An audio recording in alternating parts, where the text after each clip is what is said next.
Hello and welcome to We Will Manage, the podcast exploring the weird and wonderful world of work.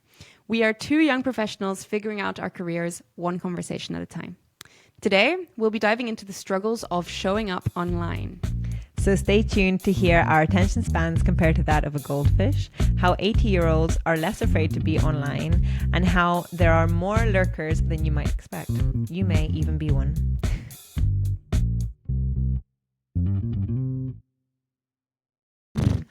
Get all the slight me's out.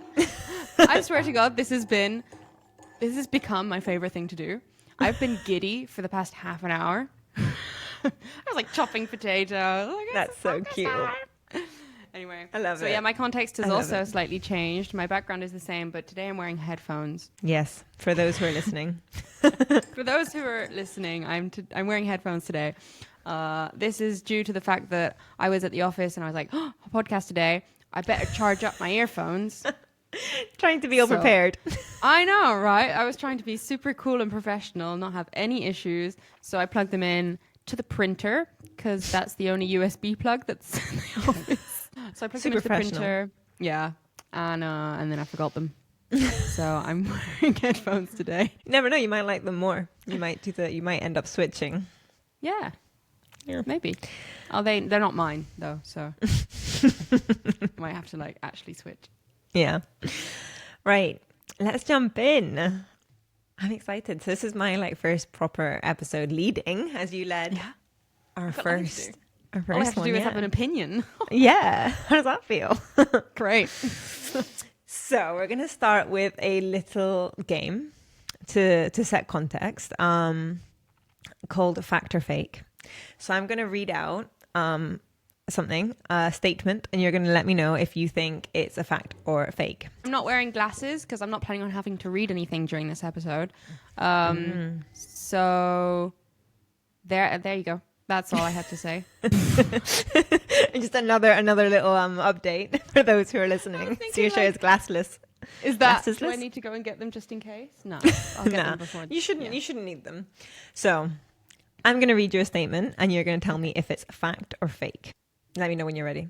Ready. You're ready. Okay. So, fact or fake?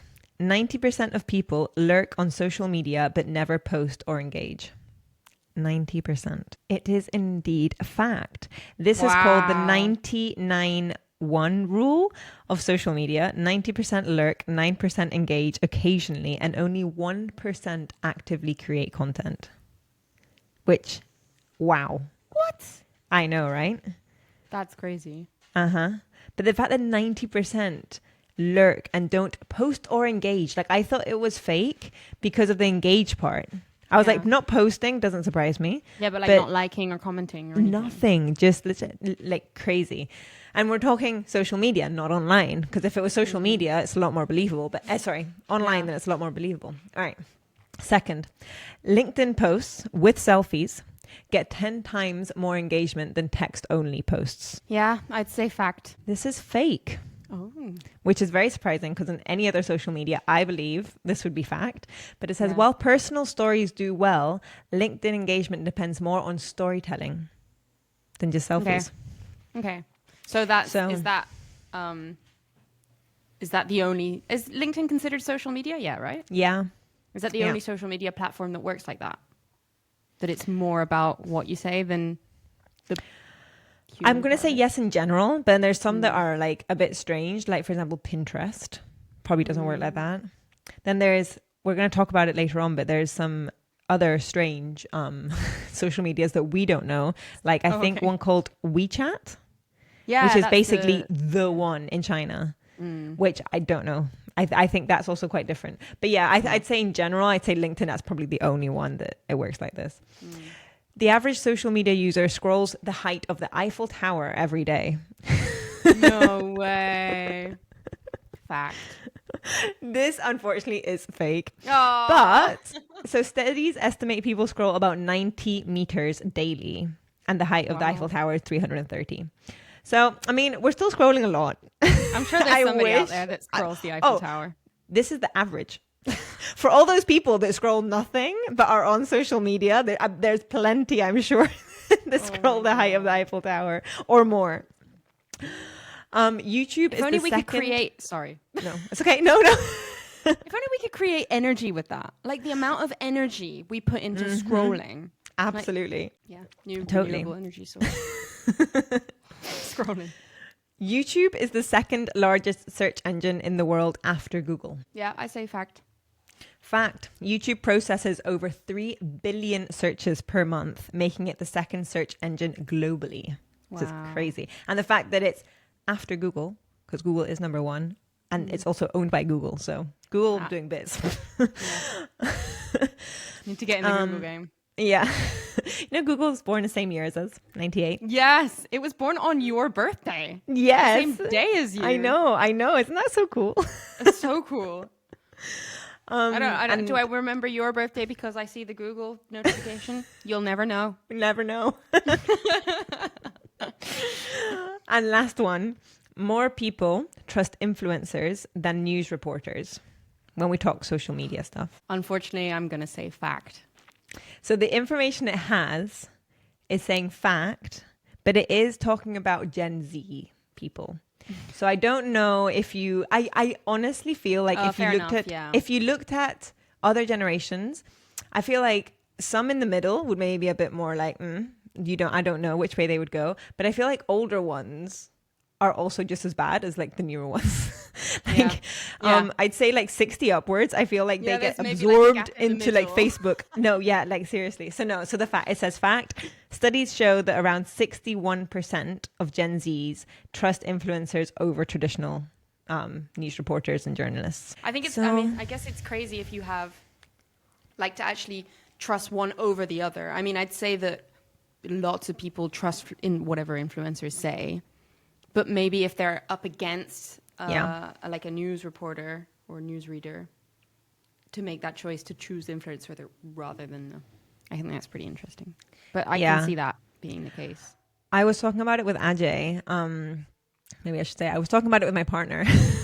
And he made the like point, which is true, that I follow a lot of like news accounts that I guess you would call influencers. A lot of them did study journalism, but then the thing with them versus traditional like news reporters is that they obviously can talk about whatever they want, however they want, because they haven't got the channel that they're working for saying, no, this is the like not narrative. I don't want to get political, but this is what we're pushing, or like this is what we're talking about, or whatever. Whereas if you're doing it by yourself, then you can talk about whatever you want and whatever motivates you. But does that mean that maybe it's not as well researched as well? So it's like, I don't know. But it's an interesting thing to think about. I guess the best thing to do is to have as many sources as possible. And then... Always, with everything. Yeah. Like they always say you should read the same article from like all the different newspapers to like be able to get the actual facts, because it's normal. I mean, as much as you don't want it to be news, is always going to be subjective because it's people writing it. It's funny that you say that you follow like kind of news influencers per se. In France, I think... like my generation, our generation, and I'd say from us down in age, there's this one journalist who's now becoming very, very famous. He's interviewed Billie Eilish and Zendaya and everything. But he started as a journalist that would just publish the news kind of vulgarized, so easy to understand for everybody on his Instagram. I don't know whether he started on Instagram, but I got to know him through Instagram and YouTube, and he was really good at explaining things, and now he's become this really big journalist. So he was one of those like content creators based on the news that was kind of I don't know, nothing's objective like you say, but not behind any channel. Yeah, it's funny. But anyway, nothing to do with today's topic, because today's topic is actually about the fear of showing up online. I just thought this would be fun to get us in the right headspace, so think about the right context. So because of this, because most of those questions were more social media, not all of them, but most of them were more social media focused, I wanted to like just have a little talk about the difference between online and social media, because I feel like nowadays, if somebody asks you, are you online? They mean, are you in social media? I don't think people normally ask, oh, are you online? And are asking if you have a website or a blog page or, you know, whatever. Or a podcast, which is also online. So yeah, like just to like talk about that, because it does get very mixed up. It's like, even like on what we're talking about today, which is just showing up online, a huge part of that is showing up on social media.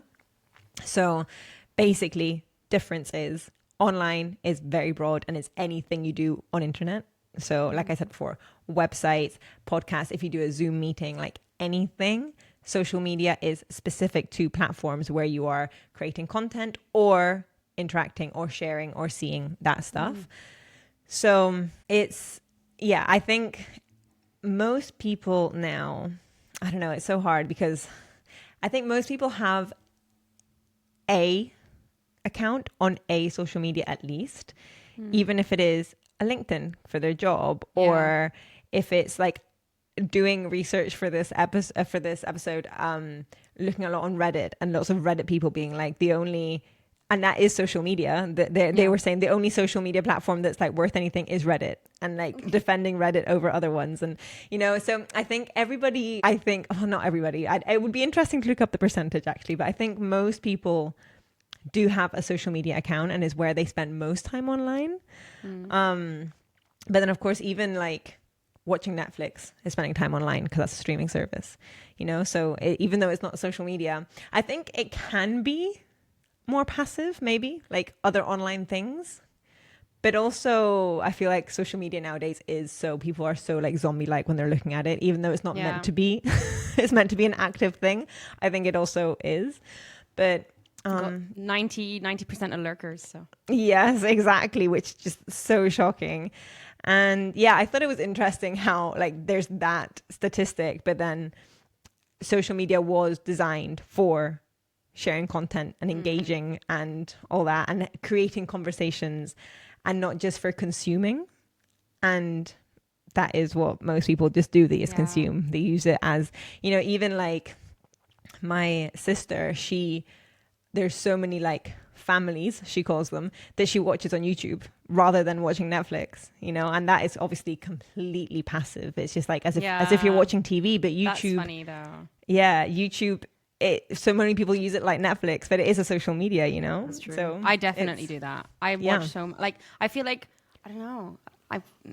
Also the kind of channels that I watch on YouTube, I feel like I get something from it. Like I generally watch channels that inspire me in some way, which isn't necessarily the case with a Netflix series. So I feel like, I don't know, more drawn. I think it's because obviously we're going to talk about this a lot in this episode, but we as a society are more and more being drawn towards like real, in air quotes, content. We don't want stuff that's super edited and super like, you know, like perfected. We want stuff that looks real. Yeah. Which is why I think people do love consuming YouTube over Netflix. As in, people still do obviously do Netflix, but like there's just a different element to it that you don't get. And you feel like they're your friends. It's almost like, you know, it's like 100%. podcast. Yeah. You know, it's like you feel like you're getting to know them as a person. And it's funny, like she'll say, oh, my family. And I'm like, no, it's not your family. But I'll say my YouTuber when I'm talking about a YouTuber that I watch a lot too, my mom, you know. So she'll say, oh, my family from LA. And I'm like, you don't have my family in LA. What have you just married into? Yeah, literally. Right. So a little question for you. If you had to choose one online space to show up in, without, just because you enjoy it as a like online space, again, not a social media. So it's not, I don't want you to say LinkedIn because of work or something like that, you know, like just because you enjoy it, where would it be? And I have put, and no, this isn't a plug for our workplace collective.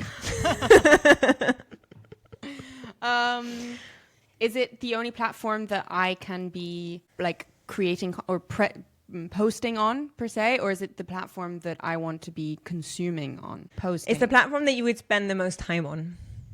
Okay. Your favorite, and whatever you would want to do on it, whether it be consuming or... Wow. The first thing that came to mind is YouTube. Interesting. I do like creating video content, as you know. Well, yeah, exactly. So it's a place where you can create and consume. Exactly. And I feel like all of the creative things that I like to do could be fed and like given onto YouTube. So like the things that I like to create is like visual content, video content, maybe some painting stuff, maybe some music stuff. You also use it to get inspired. Exactly. So I could post anything I create on it, but I could also get inspired from it. Whereas like Pinterest, for example, I'm not massively into Pinterest, but I do use it a little bit for inspiration, but I would never post on it, I don't think. And then Instagram, I mean, I'm currently not on Instagram. Sad story. Yeah, I mean, I would love to say I'm you know, hippie enough to have gone, yeah, no, I don't use Instagram anymore. No, I got my account hacked, and it's so sad, so sad. And I kind of just before going to Argentina as well. Exactly, just as I was leaving for my, you know, life-changing trip, my account got hacked. But I took it as a sign from the universe to disconnect, and I did, and I'm actually really enjoying it. So I'm currently not that tempted to come back onto Instagram. Mainly because of the time that I would spend scrolling. Like I didn't have an unhealthy relationship with posting or with feeling jealous or anything. Except for like particular situations. But in general, I had a pretty good relationship with the content I was consuming and posting. But the time that you spend scrolling, it's just you just get stuck in it. And I'm glad. I'm feeling like I have that time back, you know? Yeah. I'm going to say YouTube. You're going to say YouTube. What's interesting is that whenever I go to like post a story or something, and then I'll think, oh, Saoirse will like seeing this. And then I'm like, oh, but Saoirse isn't going to see this. And it's so funny. Like it gets me thinking like, why, if I think you're going to enjoy seeing this, why don't I just send it to you? Yeah. Do you know what I mean?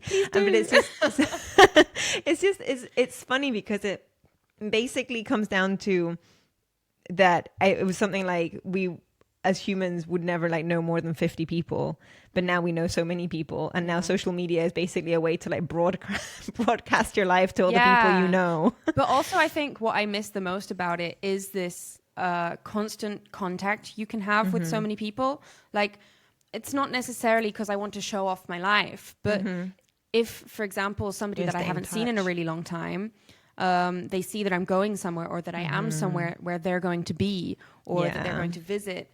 And so many people have gotten back in contact with me since I live in Switzerland to say, hey, I'm going to Switzerland. And they've come and seen me. And this would never have happened if it hadn't been for Instagram. And like, they wouldn't have seen it. Exactly. And I've made so many friends in so many different places, which is what I'm saddest about having lost my account, is that I've lost that contact now with so many different people from different situations. And I've, you know, so I do think it is really valuable, Instagram. And I think it does have really brilliant things. It's just about, exactly, being good enough to be like, okay, enough with the scrolling. Yeah. And another little question is, if you could create a social media platform, what would it be like? What would it look like? What kind of setup do you think you would like to? It's a good question. I guess whatever facilitates people to be, like you say, as real as possible. Maybe, I mean, everything I think of already exists, because otherwise I would be an app creator. Exactly. No, I mean, my ideas like of what I would like is like merging ones that exist. I'm not like, I like the idea of you being able to post content in different ways. So like you could post a photo, or maybe, the apps that are really cool is where there are like these travel apps. There's one called Find Penguin or something like that. And you can like, I mentioned it to you with your van travels, and you can like put a pin on a map, put up a photo, and give a little blog post, blog post about what you've done that day and everything. And I think that's a really cool format where you can really read into what somebody's been doing, and I guess content where you can go a little bit more in detail than you can do in Instagram, for example. I mean, you could do in Instagram, but nobody's going to stop and read it. No, exactly. It's not the kind of thing that does well. And and I like to write too, so I think a platform where I guess it's kind of going back in time a bit, when we had a bit more of an attention span. Oh, we're going to get into that. Don't worry. Oh, okay. Goody. Right. Maybe okay. I can give you another answer at the end of this. Yes. Podcast of all of the conclusions I've drawn. Right. So we're going to move on talking a little bit about the fear of showing up, which is what this is all about, and how it does kind of apply to all online spaces, because I feel like what we immediately think about is, on social media, like we've been saying. But, I feel like when you're going to launch your website, it's something that you feel like, it's something really personal, and putting yourself out there on the website. When someone writes an article and they know that it's going to be published online, it's the fear of showing up online does apply everywhere. I think maybe it can be a little bit different on social media, because I feel like in general, other parts where we are actually having to show up online, so not things like watching Netflix, but also one, for example, would be if you are going to be going into a podcast and you overanalyze every single word, like with our first episode, it was your debut of being online because you hadn't kind of shown up like that before. But it is normally more kind of in a professional sense, whereas in social media it is normally more personal. So I think that's true, why we do normally go there. But it can still be, you can still feel like an imposter when you launch your website. You can still feel like other creatives or professionals in your field are going to laugh at you if you write a blog or an article or whatever online, all of that. So it is there, present. Have you ever stopped yourself from doing something online because of fear? That's an interesting one. I think any situation in which you feel a little vulnerable. So you're maybe sharing something that you're not super confident about. And I think for a lot of people, this can just be as simple as posting a photo. If you're not feeling your best, then you have a real hard time posting that. So I think maybe singing wise, I've put a couple of singing videos on like social media in the past, and they're the kind of things that I will overanalyze. Just because it's a bit more putting yourself out there. It's a bit more vulnerable. And it's maybe also a part of you that people don't maybe know about. So it can be maybe something that people might like fixate more on because they don't know that about you. So they're like, oh, it better be great. Yes. Yes. All too familiar with that kind of thinking. Yeah, of course. I think it's really interesting because because you put a lot of content, and I watch your content as a person that knows you, and then maybe I've heard the story from a phone call, and then I see your video and I'm like, oh, she didn't talk about that. Or she didn't quite go into detail there, and I was like, oh, I wish you felt comfortable doing that, because it would be such interesting, and it would be so real. And but then I totally understand if I try and put myself in that situation. Like, for example, if I think about subjects that I want to talk about on this podcast, I've caught myself a couple times thinking, oh, do I really want to talk about that? Yeah. And at that particular moment, it's like, okay, no, that's exactly what I should talk about, because that's where I'm getting vulnerable. That's where it's going to be interesting. And because other people could be feeling that and not talking about it. Exactly. And that is exactly, I think, where we are now, where we are totally craving that and like craving, like I said earlier, like kind of like that realness across all digital platforms, because you want to see the vulnerability in people.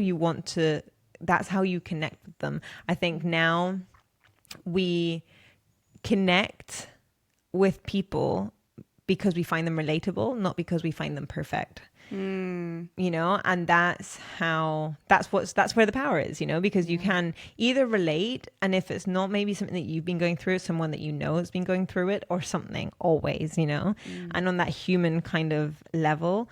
And it's interesting, like how the more flaws you see in someone or feel in someone when you're seeing their content, the more you trust them. I think, especially online, obviously in person they're talking different, but I think it's so interesting that the more that you see that they are flawed. They mess up here and maybe their shorts are a bit crooked or or they just the camera isn't perfect, the lighting isn't, whatever it is. And I was thinking about this a lot, about why, and I think it is just because the model of how to put yourself online, be on there, came out. It was all very perfect, all very manicured, and then from that, to imitate that, to get people to believe it, because that's how all the content was online, scams would imitate it. They would imitate those kind of like perfect. And I feel like now, unless you feel like you know the person and that you know that it is a person behind, you don't fully trust them. I think that's where it stems from. I don't know, but I feel like that's how you just know that you're not talking to a robot or whatever. I think also it's easy to feel intimidated by people that seem really well put together and kind of on top of everything. And it's just, I guess it's jealousy at some level, and it's just not the kind of thing you want to watch.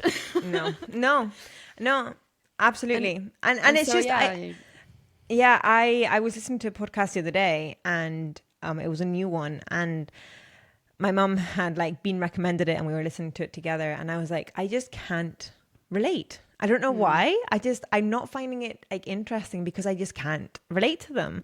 And it's really interesting because they weren't like not being vulnerable but it was just, they were doing it in a way that I didn't find it believable. I didn't believe that it just felt like they were kind of telling a story to get sympathy rather than just like actually being vulnerable about, I don't know. It was weird. I had to stop and be like, why is this not just happening? Let's stop and overanalyze this. Yes, totally. But I think also to come back to like asking the question, have I ever kind of stopped myself? Or I think when we were thinking about making this podcast, one of the first things that jumped to mind that I immediately identified, because this is a subject that I've covered in the past with many things, is what do I have to say? I'm not an expert. Why are people going to want to listen? But I think because we're not experts and because we're just figuring it out and, having these chains of thought that are bringing us different places, that's why people might find it interesting, because maybe they're at that same point where they're like, I don't know what I'm doing. Truth is, nobody knows what they're doing. Exactly. People might have a bit more experience and have been through a bit more situations, but we're all figuring it out. It out. Absolutely.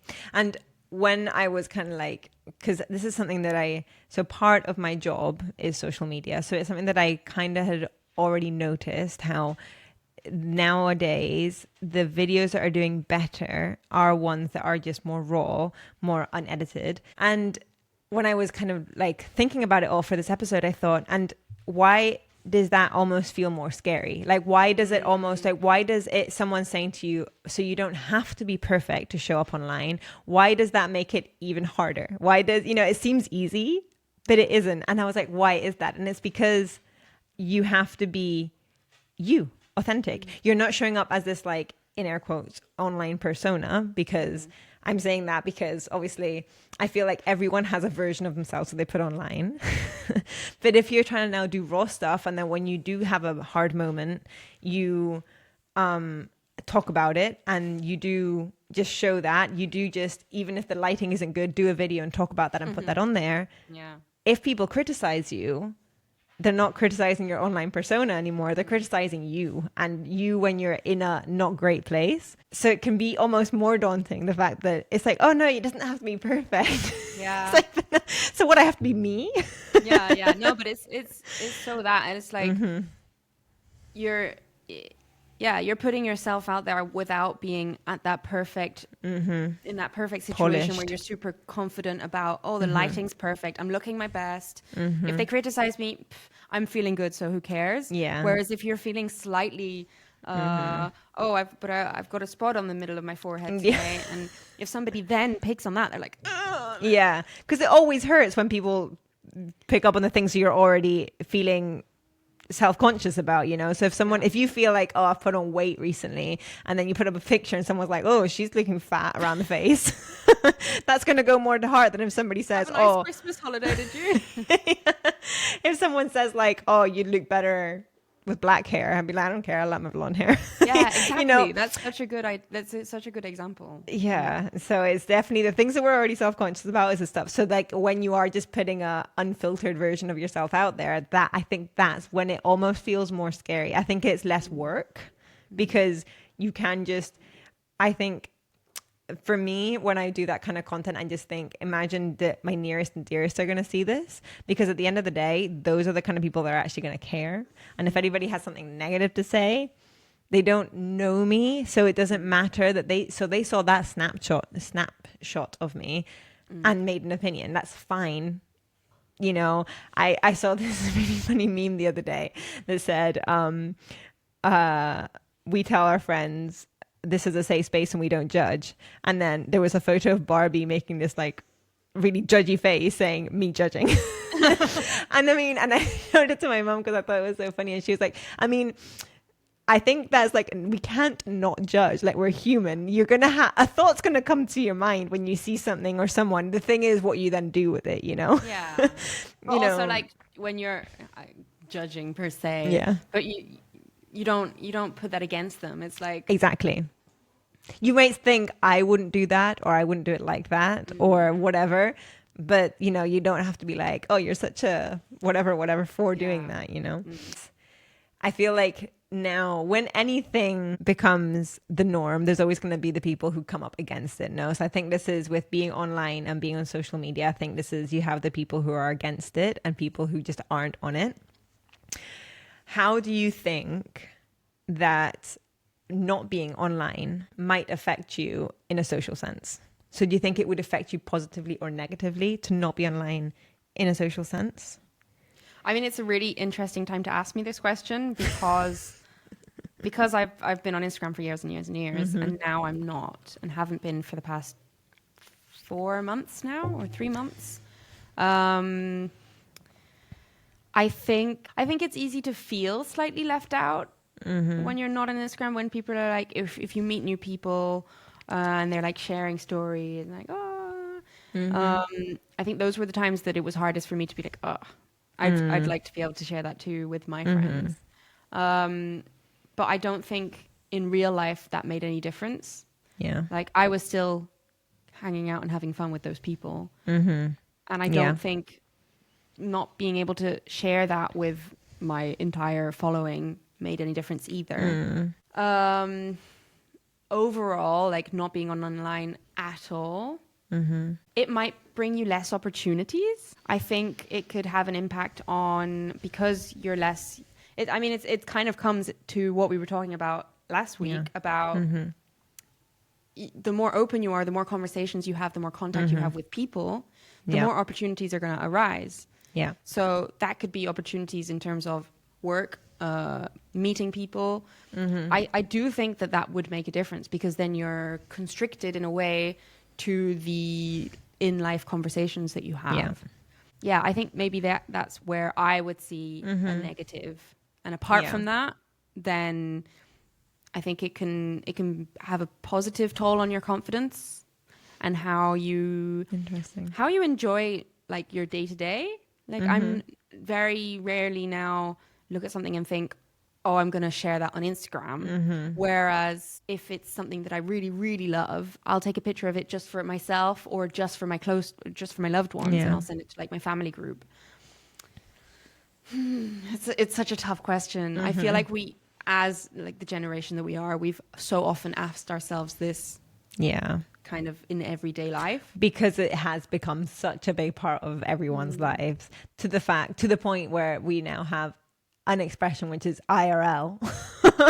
You have to specify when things are in real life.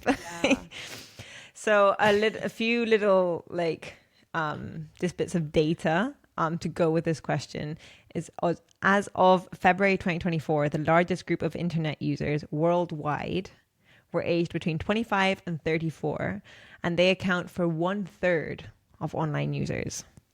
So our age group is the people that are most on there. So I feel like if there was going to be an age group that might negatively be affected by not being online, it could be that age group, because it's that feeling of not feeling excluded, maybe. I mean, think of how many opportunities you have had. I mean, you're probably a particular example because you work online, basically. Yeah. But even, I wouldn't have, like, I talked about it in our first episode. My business wouldn't have started because I got all my clients were online for the first year and a half. So my business wouldn't have, taken off if it wasn't for being online, so that's just and crazy. Also, if any kind of brand, even if they don't work online, I was looking up the other day because my mum has like a what do you call it? Like a coupon to go to a spa. The first thing I did, obviously, was look them up online. Yeah. And if I could, for example, compare 3 different places, because the coupon was valid for 3 different places, I would purely base that on their presence online. Yeah, absolutely. So it's important. It's important. It is important these days, isn't it? Yeah. And then another little fact is that globally, 79% of individuals aged 15 to 24 reported using the internet as of 2024. So in that age group, 79% of people. And this percentage varies by region, because in Europe, that's 98% of individuals in that age group. So everyone, basically. Because what brought it down was Africa. Yeah. Africa, I think it was something like 34 or something, which is how it averaged to globally 79. I mean, I don't know in the States, but I mean, if it's 90% in Europe, 98% in Europe, I can imagine it being like 99.5 in the States. But I guess that's interesting, because if you ask how can that negatively impact you, it's purely because we're based on a society that's online. Yeah, no, Whereas absolutely. if you go and live in a country that doesn't necessarily have that much online presence, then it would be very different. So yeah, absolutely. It's all to do with, if now were to come offline, what would that be like? Exactly, absolutely. And something that I was like thinking a lot about was, how would you feel if you met someone who said they didn't have an online presence at all? So I had a little search of like if people had experiences of them not being online and then maybe having weird reactions. So I had this story of a guy. I'm just going to read it because he does a pretty good introduction. I'm 40 years old, and about a month ago, I was told by a woman who started messaging me on here, I think this was Reddit, that she's not interested in talking anymore after 3 months because she can't find any info about me online. Fair enough, I respected that and left her to it. She's right, though. I've never had social media. I'm a self-employed builder, so not on LinkedIn or any other job websites. I've never done anything of note that's got me in the news. My ex-wife has around 250,000 followers on Twitter and Instagram, and I was in a lot of her photos and videos, but I can't really direct people to softcore porn profiles, he's put. So not high opinion of his wife. And also, obviously, I'm guessing if he doesn't have social media, he wouldn't be tagged. So if you searched him, it's not going to come up with those photos. I honestly didn't know how to prove to this woman I am me. We'd FaceTimed a lot, and she'd even added a few of my friends on Instagram. But apart from a bloody driving license, how else can I prove who I am? Me personally, it wouldn't put me off, but I understand why women may be a bit more wary of this sort of thing. Yeah. So how would you feel if you started to get to know someone, not even romantically, socially, and they weren't on social media? How would you feel about them? It's funny because my past 2 partners... Well, I'm sorry, he said online presence because... So he wasn't anywhere. So obviously he didn't have LinkedIn, a website. Like you searched up, you Googled his name and 0 results. I mean, so it's not just not having Instagram. Yeah. If I'm worried about safety... then just meet them in a safe situation. So meet them in a cafe. So if I'm worried about safety, then obviously, being able to Google them is relatively reassuring. But it could not be because there's so many, depends on someone's scammers name. Anyway. Yeah. So I think if I meet somebody my age that doesn't have any presence online, I'm like, damn, well done. I think I would be pretty impressed. Yeah. Because I think you've got to have big willpower and a big personality to choose to not be online, like anywhere.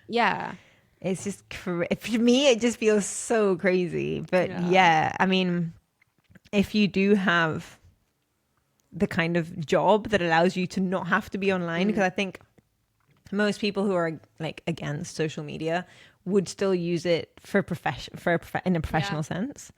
So if you're like not on it at all, no website, you've never, like lots of doctors aren't at all on, because they're not really on LinkedIn. It's not a thing that doctors do. I'm sure there are many. You don't need it. But doctors, and I've seen that a fair few of academics, like researchers, don't necessarily have a LinkedIn profile. But they're on their articles published. So. Well, exactly. My granddad has loads of articles published. He now at 85 just got a website, but up until then, you'd only find him from articles he'd written and conferences he'd been in and stuff. He didn't have his own stuff. But again, you look up his name and he's you still get photos of him come up.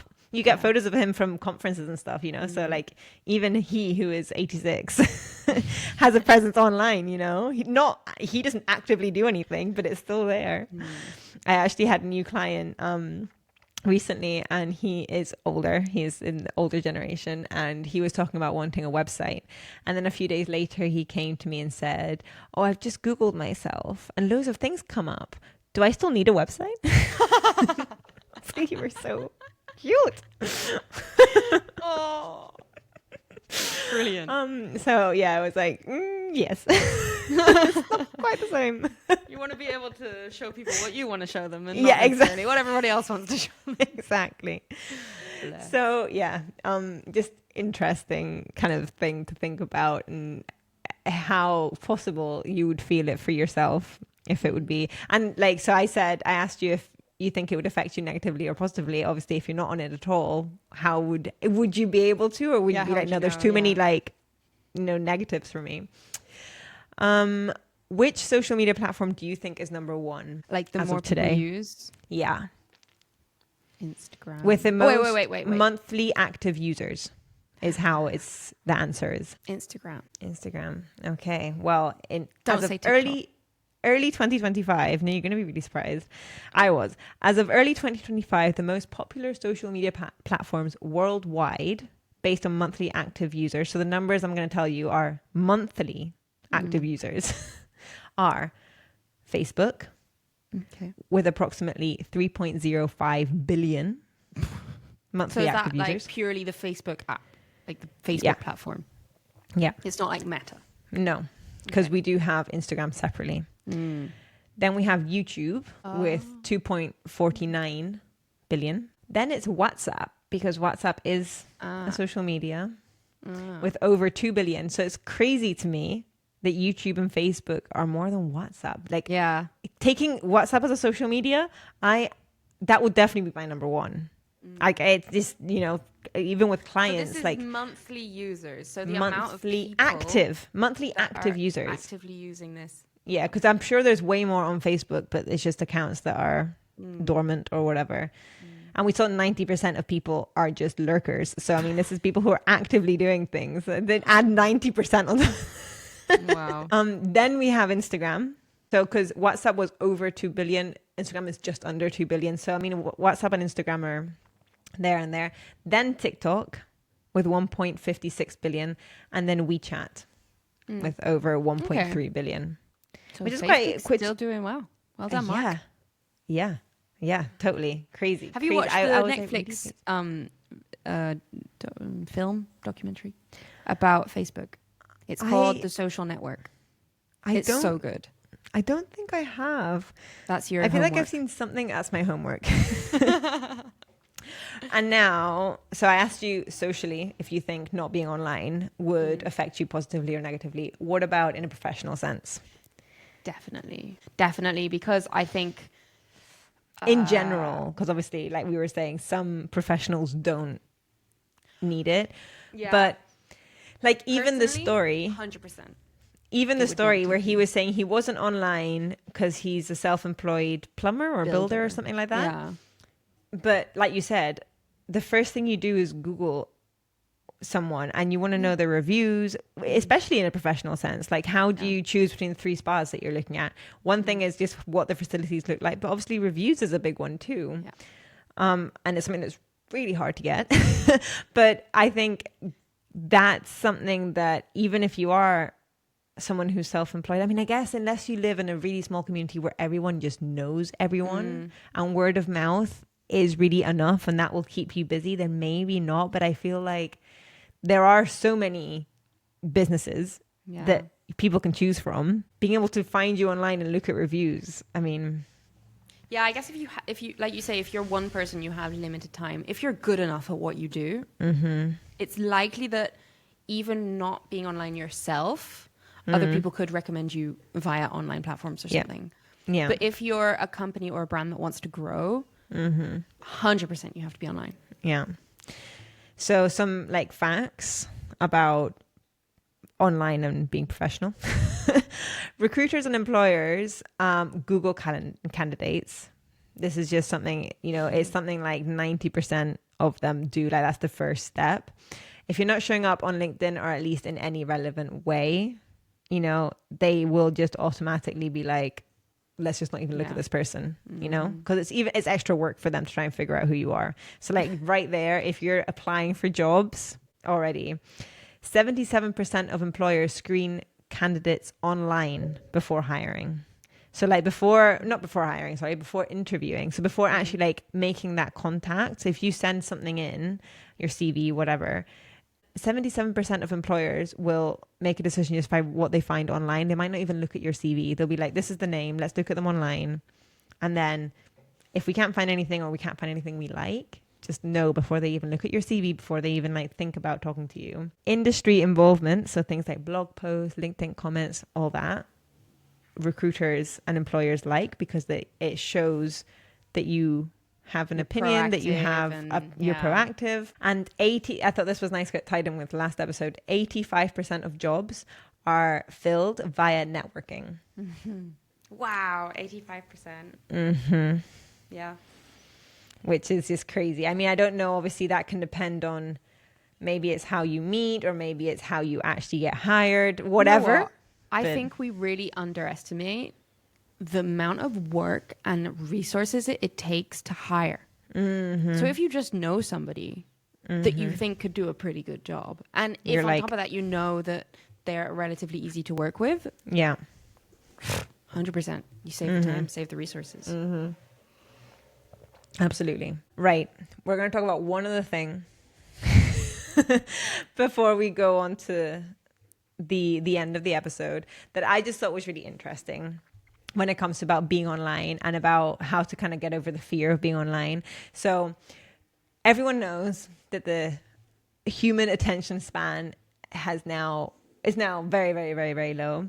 So it's apparently, as of beginning of 2025, it is 8.25 seconds, which says here is shorter than that of a goldfish, which a goldfish can only remember things that have happened in the last 20 seconds.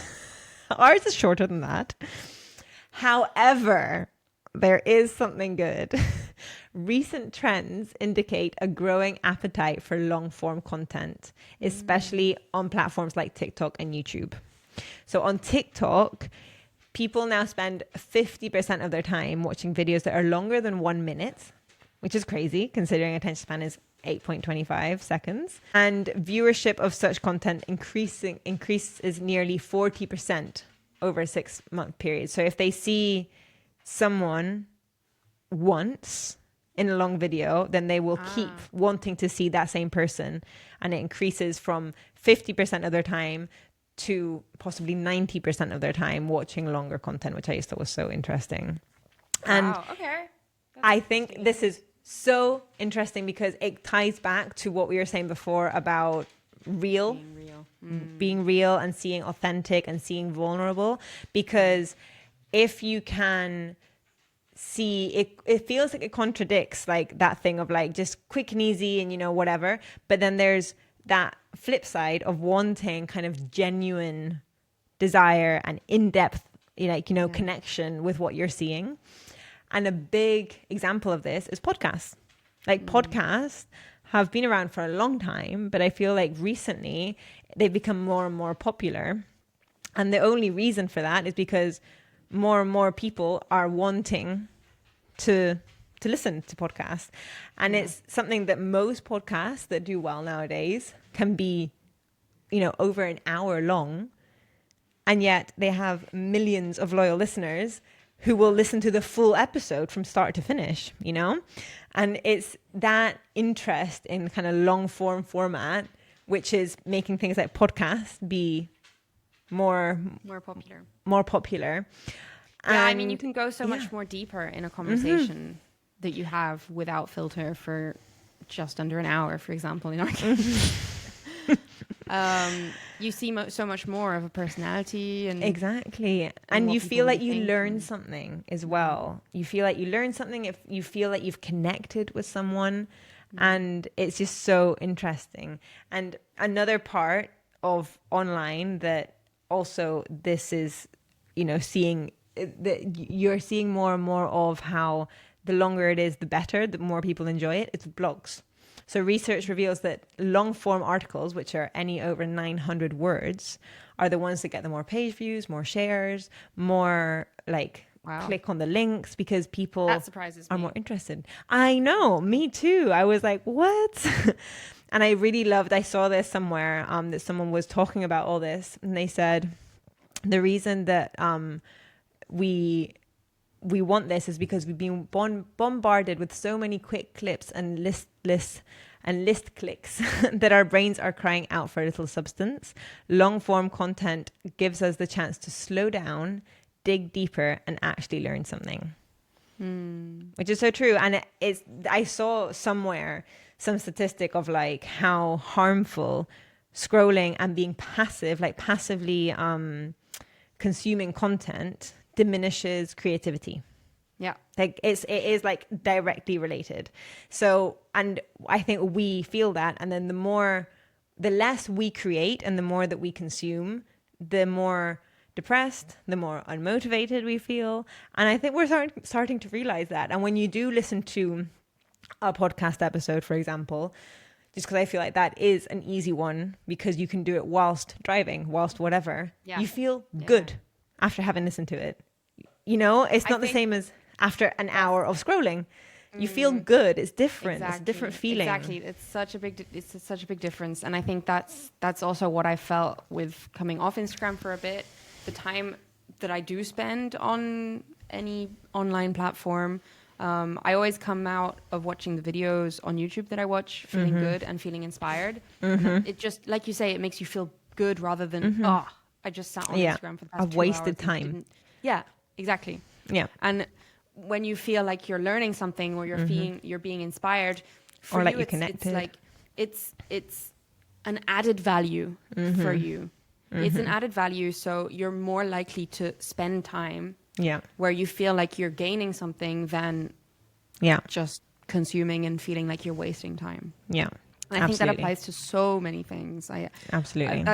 We'll go into that in a whole other podcast episode, but when you're at a job and you stop feeling like you're learning, like that feeling of when you first get to a job and you're learning how things work, and when you then feel like you're at a bit of a plateau, I think that's when people start getting frustrated with their jobs, and because there's no personal gain anymore. You're not gaining anything that you can then use in the future. Anyway. Yeah, absolutely. I had a friend who left her job.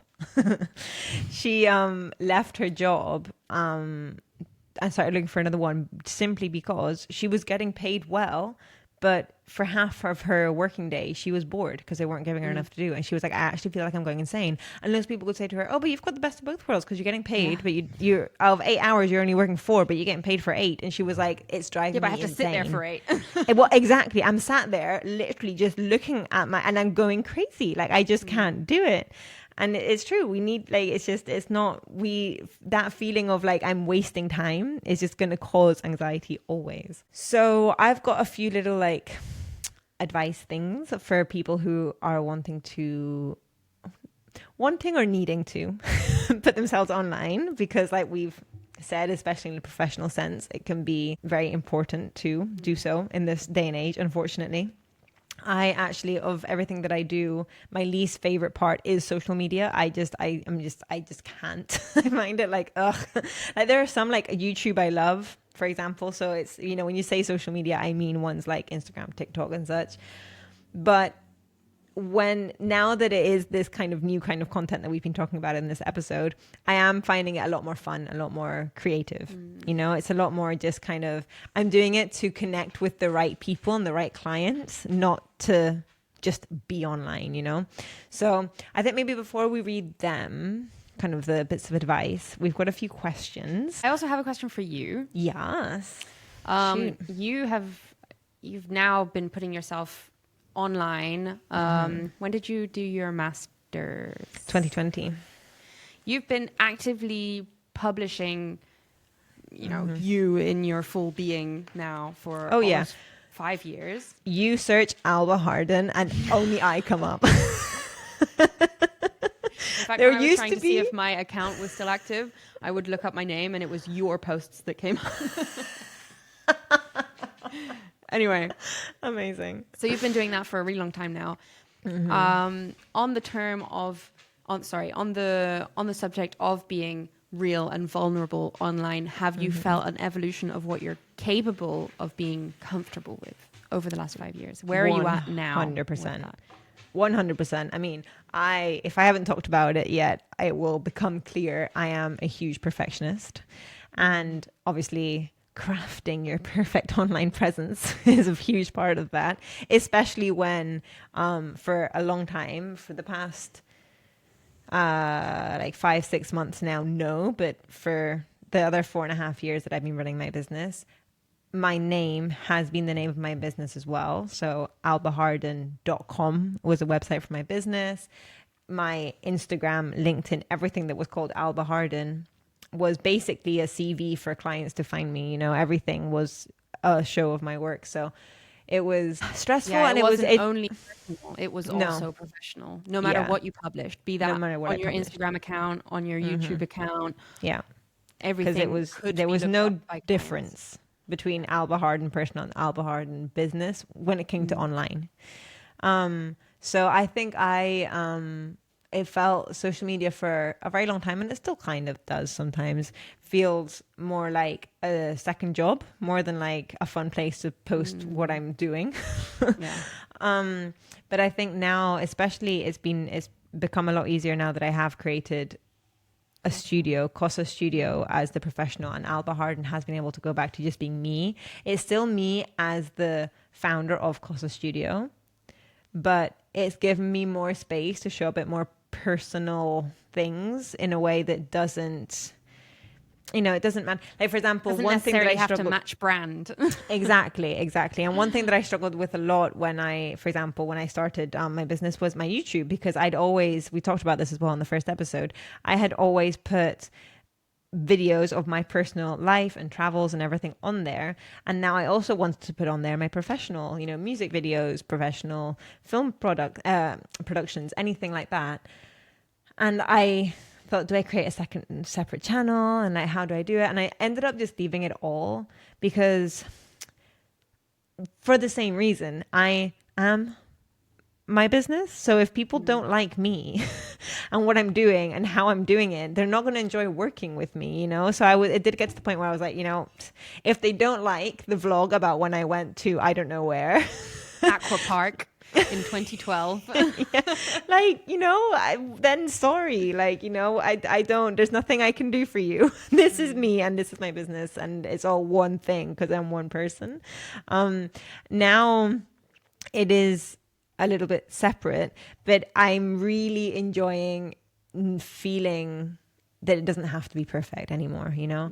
And for a while it was a bit like, but you know, then it is a bit more vulnerable. But like now I'm just like, I think I've been on it for long enough that I think someone would have to say something very nasty for me to even begin to maybe possibly get upset. Like, it's not something that I, you know, kind of, if someone doesn't like something, I kind of find it amusing that they don't like it and yet still have the time to watch it and comment on it that they don't like it.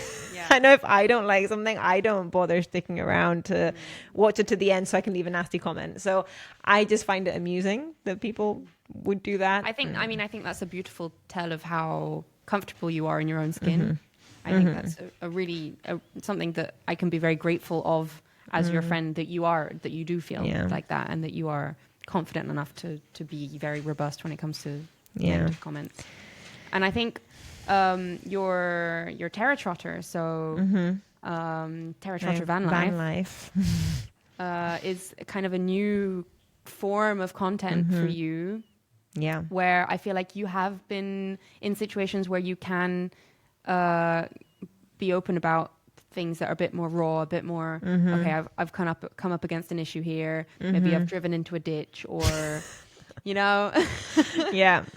So how do you think, are you still working on that? Is that something? Definitely. As I think also because obviously when it comes to van life, there's so much already out there. You know, it can be, I mean, I started it just as something I wanted to remember because we started it when we started converting our van, something I was in with my dad. So it was like, it would just be nice to have it as a thing to remember, even if it gets zero traction. But because of it, I think also because of that, because I knew there was so much other stuff out there, especially with the whole conversion, I was kind of like, I'm going to just do it how I feel. You're having van life imposter syndrome. Well, I mean, yeah, but I was also like, there's so much out there. I'm not expecting to compete, you know? So it's kind of like, there's no pressure. Okay. That's I don't expect it to do well because there's so much out there already. And if it does, it's a cool plus, but I'm definitely doing it for me. And it was true that with that, it's funny because I feel like with my social media things, like especially with like I'm mainly on Instagram when it comes to like my studio and my personal stuff as well. I know that most of the people on there, they know me but not super well, as in I don't have like, it's more I would say the family side of it. I don't have that much family on there. My parents don't use it, all that. So anyone who would maybe judge me or whatever, I'm like, I don't know. It feels different. It almost feels like I'm more detached from the people who are seeing it. Whereas on Terra Trotter, I knew that both my parents and sister were watching, especially my dad, who had helped me convert the van and who I'd been whinging about wanting to do this for a year. So it was almost that like filter of, I don't want to complain too much. I don't want to, if I've made a mistake, I'm kind of embarrassed that my immediate family are going to be like seeing it and being like, why didn't you tell me? Why didn't you call me when this happened? Why, you know? So there was almost that like, oh, would I tell my mom and dad this? Because I knew that they would be watching. I knew your mom was watching, you know? So it's like people who are like close and that I knew would be watching and thinking, having a preconception of, oh, I bet it's amazing. I bet she's having such a good time. And almost like this layer of, I don't want them asking me questions about stuff that maybe have gone wrong because I just don't want to admit that it's gone wrong to them. Like I will have told you, I will have told my partner, told friends, but like not the parents. And then also that, yeah, maybe would I actually talk to this about? So I guess it's knowing your audience. I mean, they always say it's harder to, if you're going to do a dance, it's harder to do a dance in front of 12 people who are your family than on a stage where you can't see the audience and you don't have a personal connection with the audience, you know? Yeah. So I think that's why. I think especially you said at the beginning, like sometimes you would see, I would tell you something and then when you saw the video, I didn't mention it in the video. And it definitely comes down to that because I feel like if I was completely anonymous on there and I knew my parents were watching and then like my audience is people who I don't know, I feel like I would feel a lot freer. Yeah. Okay, that's interesting. Yeah. I've learned something new about you. Never thought that would happen. Congratulations. All right, questions from listeners. Thank you, listeners. How do I get over the fear of looking stupid online? What would your advice be? You've got to get over it, mate. He's got to get over it. I mean... Try not to take yourself too seriously. Yeah. Or I guess work on self-love. Yeah. I think that's the number one advice I would give is that if you're worried about looking stupid online, it's because you're feeling a bit less confident in yourself. Yeah. So maybe that's the first thing to work on. Yeah. I don't know. I mean, that's a whole other subject. Yeah. But if you feel comfortable in your own skin and you're feeling confident, which isn't an easy thing to do. I'm not saying that it's easy. No. I think it should be priority in that situation. And I think we all have to embrace our humanness and the humanness in everybody else. And, you know, especially if you feel like you look stupid and because you're doing something maybe a bit silly. I mean, if it gives someone a laugh, if it puts if it puts a smile on someone's face, who cares? Yeah. I mean, be part of the real movement of social media. Be part of looking a bit silly and not taking yourself too seriously. And other people will It's relate what to people that enjoy seeing. Exactly. What if no one cares about what I post? That's a good one. Yeah. That comes to, this podcast and the reasoning behind who am I to say something or who am I to, is it going to be interesting for anybody else? I guess you need to be doing it for the right reason. Literally what I was going to say. I think it comes down to your motivation. Like it's interesting when you were saying about not being on Instagram, you feel sad about it because about sharing with other people who you care about and being able to see what they're doing and all that. So, but I mean, we're just so conditioned to like care about the amount of likes on a post and whatever. It can be so hard. Like even if you're like, oh, I'm posting this as a memory for myself, I don't care if anybody likes it or not. A little part of you is still like, oh, why did that photo only get 10 likes? Yeah, 100%. Even happens to me with LinkedIn. I'm like, oh, I got 11,000 interactions the other day with that post. Why did I only get 5 likes on this one? Yeah, literally. But I think that's just normal because we are, you know, it comes down to we are community-based creatures. And without community, we don't, you know, we need community to survive. So if you feel like people don't care about you, it's going to hurt. So I would say do it for the right reasons. You know, find a reason that isn't people, you know, people's feedback. Think of it as if it's for like something professional. What I do is I just imagine it as a CV. Sort of someone's looking for a branding studio and my studio comes up, they're going to go onto my page to get an idea of what we do, how we do it, what we're like. And that's it. You know, it's fine. Yeah. It doesn't matter if you don't get many likes or comments or whatever. Yeah, I think with the podcast, for example, when I realized that I was really enjoying it. Like I would honestly do this if nobody were listening. And I know that sounds cliche, and I know that sounds like what lots of people would say. Yeah. But when I realized that was true, and that I was getting excited just to have these conversations, it took so much of the pressure off because. If I was doing it to create something for listeners, love you listeners, I don't love you any less. No. But then you're putting more pressure on yourself for it to be something that's different, something that's quality, that has and something content. That's in a big part kind of out of your control. You know, we can control what we talk about, how we talk about it. If it's good enough in our eyes, we can't control how many people are going to listen to the episode. Yeah. So like having that extra like thing of, oh, it's not hitting the numbers I was expecting or whatever. It's not something you can control. So like, why worry about it? Yeah. So I think if you do things for the right reason, 1, you'll take a lot of pressure off it. 2, you'll probably do better anyway. Yeah. Not a lot of, like if you sell something just for the money, you're less likely to be good at selling it than if you love the product. Absolutely. It's just less genuine. Yeah. Find your reasons. How do I deal with negative comments or trolls? So this is something I wanted to... leave this one to you. This is something I wanted to like dive into, but I just felt like there were so many things to talk about. I'm sure it's going to come up over and over again. I mean, I kind of talked about it before. My way of dealing with it is just finding it amusing. You know, thinking... I have so many people who their whole business depends on, you know, their product, their whatever they're selling, whatever, it's going to do well or not if it does well on TikTok. And that's just the world we live in. They don't like it, but it's just the world we live in. And often the videos that do the best is because they start off with people hating on them in the comments, which the algorithm loves. So it pushes your video further. So more people see it, and then people stand up for you in the comments and be like, what do you mean? What are you talking about? You know, it's actually great. Why are you saying that nasty? And people have whole conversations in your comment section. You don't even have to say anything. And those videos have done amazingly well. So it's like, thank you to the haters, I guess, for getting my video into the algorithm, which is impossible to crack. Yeah. So I just find it amusing. And most of the time when people are hating on it, like I say, they're impulsing it into, it's getting shared to more people who are going to be the right people.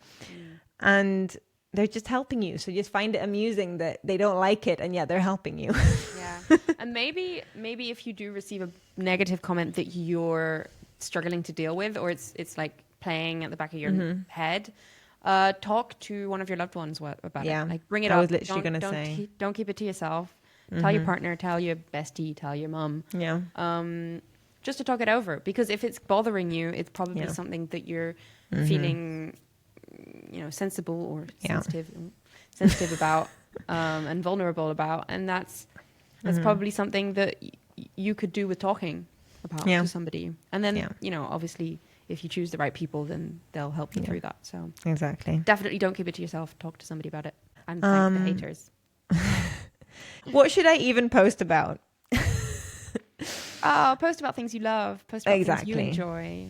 Don't try and post for anything else. Exactly. And it's what we were saying. People want to know about you and your opinions. So whether you are talking about, just things that have happened to you that you find amusing that you want to share, or if you want to share about things to do with your work, but from a genuine place of just sharing, that it doesn't have to feel like a second job, which is how it did feel for me for a long time. So what you enjoy posting about.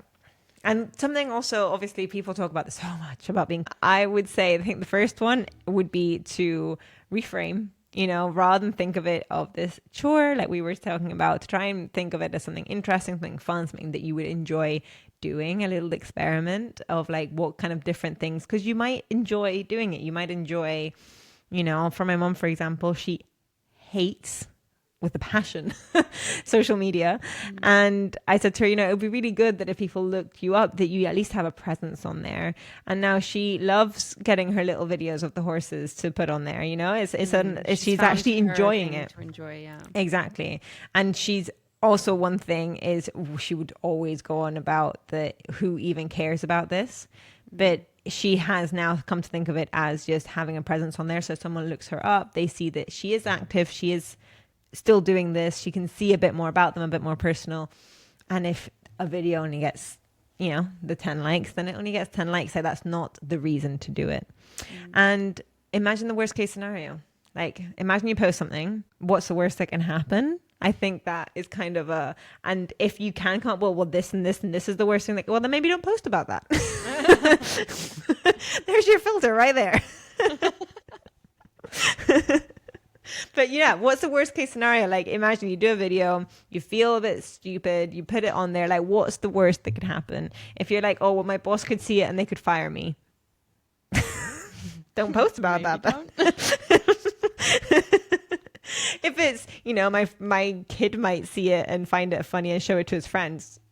Is that the worst? If a friend of mine, I don't know, like whatever it is, like, is it really the end of the world? If it is, then maybe don't post it. I would say show your personality. I think we've talked about this. I think that's what will engage people. That is what why someone will sit and watch a 1-minute video of you on TikTok where their attention span is 8 seconds. So yeah, just show up, be you, and I think you'll attract the right people. Tell stories. I think we all love a good story. I think that's just a way that we have for centuries and centuries and centuries connected as humans, telling stories, and that's how we learn from each other. And I think that's how, people can think, I enjoy listening to you and have learned something from you because, and if it can be funny, then even better. I think that's just humor is something that people always are going to enjoy seeing. And another one would be that you control your feed. I think with this, what I mean more, I know people, especially when they say about getting sucked in to social media and scrolling and everything, and then feeling like what they're seeing is unproductive, whatever, you can choose who you follow, and you can choose who follows you. You know, you can shape what it'll look like. You're not a slave to social media. It feels like it, but you can say, you know, I don't want to follow these things. You can, when things get suggested, you can just be like, nope. You can block people that you're not comfortable seeing your content. Whatever, there are ways around it, and you don't know. It's your feed, your space. You can do whatever you want with it. I think that's really good advice. Detach from perfection. Talked about it throughout this episode. Just don't be afraid of being a little bit messy. And the people, I said this, but I just really like it. People connect with relatability, relatability, and not perfection. So just talk about something that you would like to hear somebody talk about, and hopefully people will enjoy that. So that's showing up online. And it shouldn't be scary. It's fine. It should be fun. It should be fun. Make it fun, and then it'll be it fun. And then you'll be successful. Exactly. I think that's good. So yeah. Closing point. Thank you Bean, for this episode. No worries. It was so hard to keep it short. I don't think I managed, but there's so many topics that stem from showing up online and everything. So yeah, just a little bit of an intro in general to maybe some more general things. And yeah, we hope you managed to, as a listener, take some interesting bits from this, and hopefully, yeah, you find a little bit of something in it that will help you. Yeah. So if you have anything to say or have any stories to tell, hit us up on our social media. Yes, please. We Will Manage podcast, or We Will Manage on all the platforms. We would love to know. Tell us your stories. They're funny. Stick around for our next episode, which will be about leadership and management. Yes, I'm so excited. See you then. Bye. Bye.